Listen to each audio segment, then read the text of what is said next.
Wait, I have a question. Yeah. Before you move on, do you want us to try to recall this from memory, or because I have my notes available? Okay, try to do it from memory, and then if you can't do it from memory, Okay. You gotta carry us, because the only one I knew is the high invitation. That's okay. That's okay. So, Okay. also, your voices are being recorded, which I think is okay with you, right? Sure. Okay. Of course. He's just like, no. Okay, so. What? I just said of course. I know. Okay, so what is this called again? Or what could we call it? Invitation Discipleship challenge. quadrant. The invitation challenge. Yeah, it's a quadrant. Some people call it a matrix. I've seen it called that before. Okay, so on this side you said is what? High invitation, low challenge. Okay, wait. Okay, so which part is high? So which side is the high? So what is this line represent? One line is invitation, one line is challenge. Yes. Yeah, the up and down is invitation. Okay, so this is invitation. What's another word for invitation? This is the word for invitation. Hospitality. Relationship. Relationships. Yeah, like relationships, but not like just passive relationship, but like relational relationships. Like invitational, hence why it's invitational. Okay, so what is this line right here? Challenge. Challenge. And by challenge, do we mean like accountability groups that make you feel shame? Yes. No. No. Accountability groups that hold you accountable. Okay, so we mean challenge, but like challenge as in like healthy challenge. Challenge to growth. Yeah, challenge to grow. Like, so there's this equal balance. Okay, so tell me about the equal, what are we aiming for? High invitation, high challenge. Okay, so we want the high invitation, high challenge, and what is in that box of high invitation, high challenge? What do you mean? Like, what is the name? Do you know the name of this box? What we're trying to get, this is the high invitation and high challenge box. Oh, like how the quick one is cozy? Yeah, okay, so which one is cozy? I wonder if it'd be like discipleship, like true discipleship. Yes, so this one would be true discipleship or growth.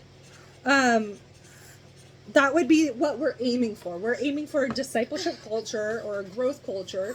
And so instead of like just trying to get a product or make something that is, not as effective, our goal is to actually make disciples in this quadrant. This is where, when there's a lot of challenge and a lot of relationship, and did we do the discipleship square together?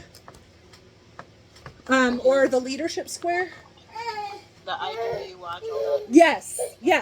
So in the I Do You Watch one, that's where we're going to have a lot of challenge, and we're going to have a lot of invitation and relationship. So that one kind of maps out how to build on that pretty well. But ultimately we want the high challenge and the high invitation. Okay, so then what is this quadrant right here, where you have a lot of relationship, but you have like almost no challenge? Fluff friendship. I don't know what it's actually Yeah, called. fluff friendship. We could call it cozy culture. Culture. The cozy culture, or where some people call it a chaplain culture, where the product. Wow, I wrote that really weird. But anyways, they might call where the product right here is. Consumers. You have people that are coming and consuming whatever is presented, but they're not really like big participants. In a lot of churches and organizations, they're only consumers, but they're not really participants, because they are, they might have high invitation and relationship, but they are not really moved into challenge. Okay, so then what is over here where it's high challenge, but not high relationship? I would think shame and burnout. Yeah, that would probably be accurate. I have never wrote shame in this box, but I'm definitely going to write it because it's probably there. This would be the stressed out culture, and burned out, and right here the product is being discouraged. So right here we're making consumers, right here we're making disciples or people who are growing, and right here we're making very discouraged people. Yes. Okay, so what about this one? In the where there's no challenge and no relationship. Apathy. Apathy. Yep. So we got apathy and we got bored people. So we're not really doing anything with those people. They might be numbers, but they're not doing anything with those numbers. Okay, so we see what Jesus modeled was high invitation and high challenge with the people he was actually, helping be followers and learners of him. And one other point, do you guys remember what happens when you try to move people from a cozy culture to a discipleship culture? So from here, where they're cozy, which is most organizations or churches, and you're moving them to a discipleship, you have to add what? Oh, time invested? Well, they already have a lot of invitation. What else do they need? Challenge. They need challenge. So what happens when you start challenging a bunch of cozy people? Oh, I didn't like it. Yeah, you probably lose some. You're going to lose some. And then what happens when you lose some is that you only have a certain amount of people left, and those people start feeling stressed and freaked out because they don't have because usually in that process or that transition time period, people aren't really there. I wouldn't say that they're necessarily there present enough to really I guess I just I just said I guess like 10 times. There's that process of moving from well, I'm also a little distracted because Kai's trying to crawl right behind me and pushing me off the chair. So I'm going to move. You're taking over. Okay.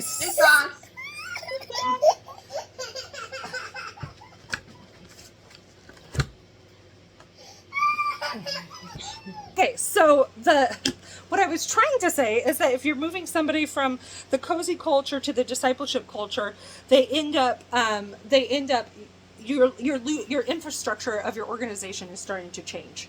And so what happens is you don't necessarily have a lot of people. You don't necessarily have in position all the people and who are going to be the people who are going to provide the higher relationships for the people who are being challenged. And then you have a lot of drop away because all the people who are like now being challenged, they're like, whoa, I don't actually want this. And so they leave the organization because they just wanted to be consumers. They never actually wanted to be part of, the movement or the mission of the organization. And so they drop out. And then the response is that those people haven't yet adapted to it. And so then they start feeling stressed and discouraged because they're kind of acting in the old ways of the organization. They're like, we have to maintain all of this. So like, for example, I remember, you were probably there, Danielle, at the time, but at J10, there was a season where they like started shutting down the kids ministry because they were like, all our workers are burnt out. Like, they can't keep doing this. We either need more people to participate and move out of cozy culture, or we're going to just shut it down. And the people didn't like that. And so some people left J10 because they're like, whoa, I was just a consumer. And then the people who were down here were like feeling stressed out because then they were having to serve every week and they didn't have the bandwidth for that. So then they decided to do something good, which was just shut down the whole kids ministry and recalibrate. And I was talking with another woman recently online as another example where she was talking about like, okay, well, what if you moved?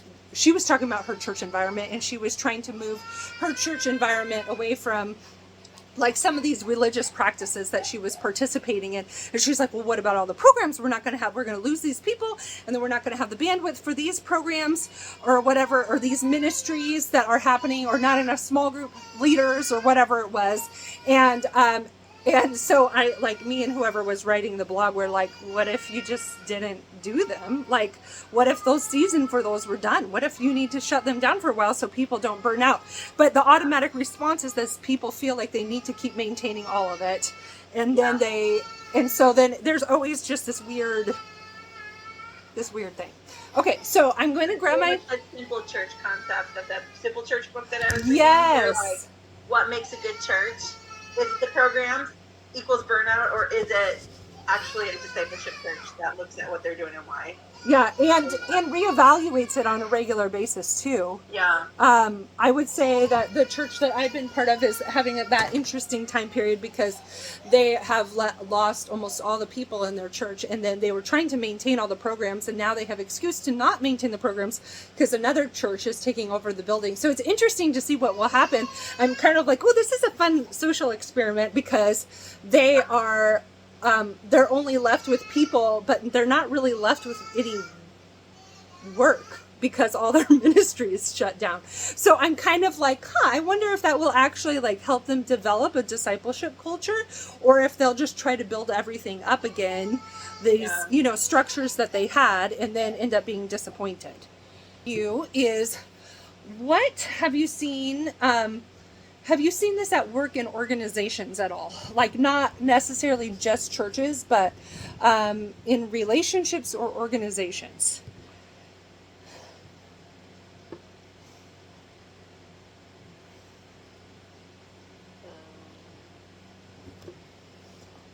Relationships. Or how could you use it in relationships? I think that's more common, like especially as I walk the line with like people who maybe aren't Christians or something, and I drop in things about what I believe or something like that. Like there's some people that I know take that and like change their perception of me, or like like I sent a letter to or sent an email to our trivia guy's girlfriend who was asking about church, like, oh, I really want to, like go to church. And so I said, we didn't get to finish that conversation. So I emailed her. Didn't hear back anything, this email, like, hey, if you ever want to come, or if you want to do like a home thing at my house, like here's, if that kind of thing. And so I feel like it's a fine line between, like knowing, allowing people easy opportunities to choose growth, and then being okay when they don't choose them. So how does the challenge work?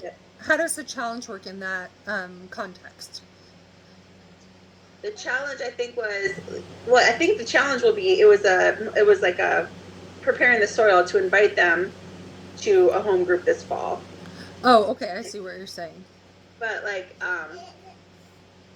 yeah, which will be interesting, but I already feel like since she didn't respond back to my email, like it will probably be more of a stress. Like, how serious really was she when she was talking to me? Okay. Half drunk, wanting to go to church and stuff. You know what I mean? Like, yeah. So.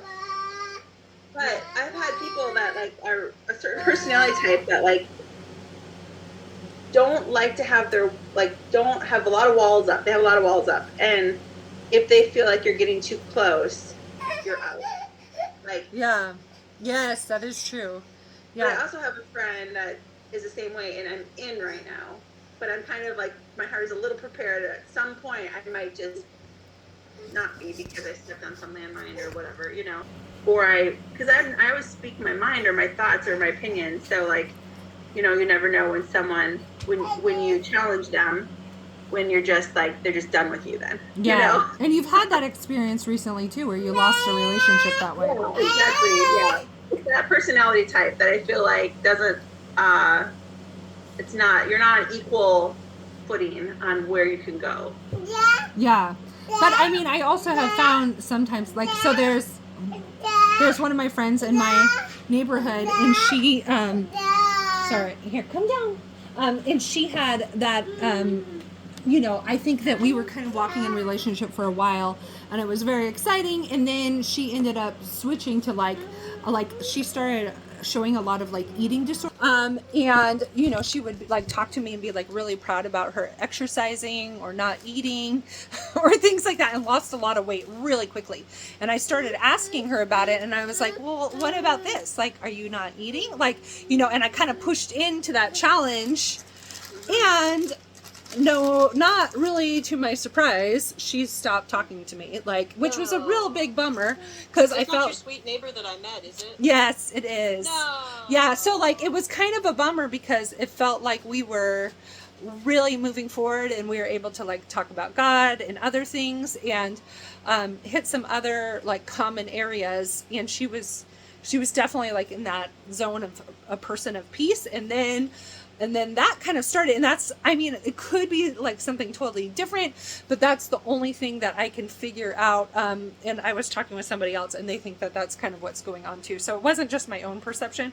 But I don't, you know, like, and part of me was like, kind of, like, part of me was kind of like, felt angry at myself because I was like, oh, we were like moving into that discipleship kind of relationship, you know, and, you know, I was like thinking about next steps, like, should I, you know, offer to, you know, study things with her, or I was starting to write like, you know, posts about social issues, and I would like include her in it and tag her in it because she was, you know, like, she was like loving on the community or different things like that.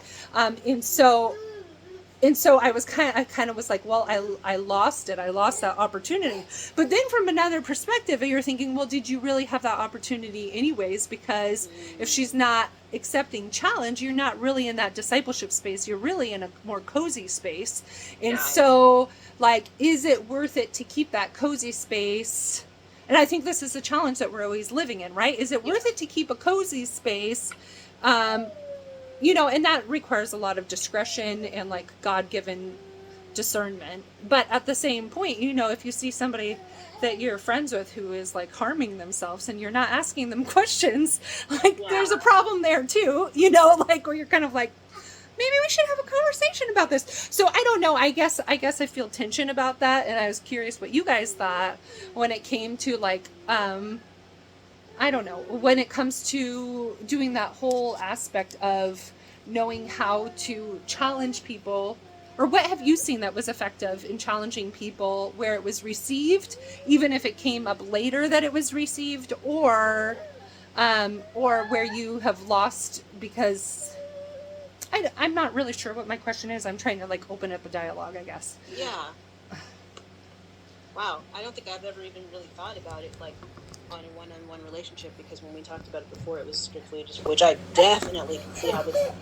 Yeah, like, it's usually used a lot in, you know, organizations, but it's interesting when you start thinking of it through the terms of, relationship with an individual. Yeah, with relationships with individuals, or like with your daughter, you have a relationship with, and you've provided challenge, and that's been a challenge.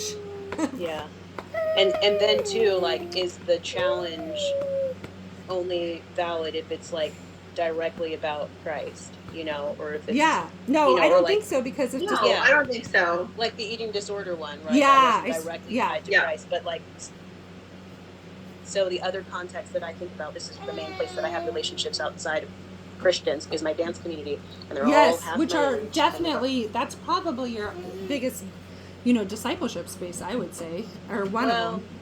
I don't know. I guess it depends on how you define discipleship. That's true, yeah. I mean, it definitely has been a source for some, you know, like some relationships that have gone from cozy to discipleship, but there are some that I've like pressed a little bit, you know, which I feel like it's so gradual of just like, so like, what about this? So like, where's this in your life? So like, you know, like, especially ones that I know that have grown up churched or have some religious background, you know, like one Catholic and then one who grew up like Black Baptist, the same as me. And he's living a homosexual lifestyle, you know, he's got a boyfriend and all this kind of stuff. So like, he knows like scripture and stuff like that. Keep like a cozy relationship. I think so. Because you never know, like, when that door will open, like when that circumstance will happen in their life, to when like they're calling me. So I don't know, but that said, that those cozy relationships they have is very specific context in my life, and it's like I'm not hanging out with them outside of dancing. You know, if we get together for someone's birthday, it's, you know, during the season or in between, and like that's it. But we're not like getting together and shooting the breeze. Yeah. Well, and I guess there's also a determination of like they're not trying to follow Jesus yet. Right, that too. Yeah, I mean, and you're right, and it is within a context of where you're at, in which case you kind of have to keep it to a degree within that context, unless you're moving it from one context to another. Yeah, which is what it only has with some of them. Which is what I was trying to do with my other neighbor, was I was hoping to move her into a different context, and then it ended up that there was, you know, like that she kind of took herself out of all contests just because I started being like, questioning the fact that she wasn't, eating and exercising constantly. So I don't know. You're right. I kind of agree with you, Keisha, in that like, you can ask questions, which is, that's the best way to, provide healthy challenge. But at the same time, like, unless you have permission for that relationship to go deeper, like, in a spiritual context, where that would be like where your invitation is balancing your challenge. It reminds me of Jenga. Like, when you play Jenga, how you have to kind of like tap the pieces to see which ones will move. But if you try and force one, I like crumble, it. Yeah. You're just like kind of feeling like, oh, not this one, maybe this one, Yeah, I see what you're saying. That is, yeah. I mean, and it goes back again to like discernment, and I don't know. I think it's like one of those things of like awareness, of like, people always talk about the idea of like grace and truth together. There's that verse that like this is based or partially based on is John 1:17. For the law was given through Moses, but grace and truth came through Jesus Christ. And that's what he lived out. He lived this interesting balance between challenge and, and relationship. And he did speak that grace and truth, but it is really like complicated, especially, another thing I found is like, okay, well, let's say your context is like a platform, in which case you don't have a relationship with somebody. Like, you're not going to like, and that's when people can take what you're saying out of context because of your platform, because they don't actually have a relationship with you, and that's why we like, tend to shy away from when we're speaking or in these other spaces. And you're like, wait, if I say this, they don't have the relationship with me to know that, the context of it, and Jesus did too, but I don't know. He often erred on the challenge side, it seems. It's just an interesting. Like your heart comes out in how you do it. Like, people know, even if you screw up, and then they have grace for you, right? Like, even if you hope they do step or something, like if they know you're genuine and you literally love them, like you're not trying to hurt them, or like you just ask a question or you're like I don't know. I feel like hopefully they can see, just like Jesus, like people saw him, his eyes, like they melted about like who he was and the love that they felt him have for them.